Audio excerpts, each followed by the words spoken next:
আমরা ডাইভার্সিটি নিয়ে চিন্তা করব না? কেন আমাদের জাতির একটা শর্ট টার্ম, মিড টার্ম এবং লং টার্ম একটা স্ট্র্যাটেজি থাকবে না এনার্জি জেনারেট করার ব্যাপারে?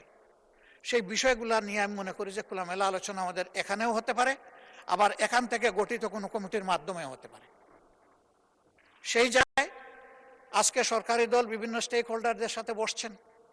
মাননীয় মন্ত্রীর রেফারেন্স এসেছে, তিনি দুটো করেছেন, আর একটা সেশন করবেন কামিং শনিবারে। আচ্ছা, শনিবারের মধ্যে উনি বলেন না এই যে সমস্যার সমাধান হবে, উনি বলেছেন যে একটা সেশন হবে। আমি ওনাকে একটু হেল্প করলাম, আমি তাই শুনেছি।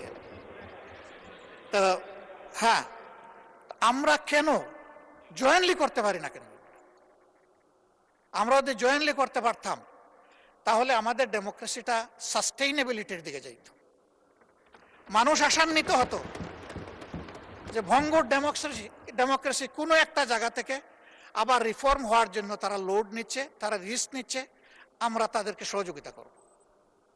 তখন রাষ্ট্রের জনগণেরও অ্যাটিটিউডটা হবে পজিটিভ।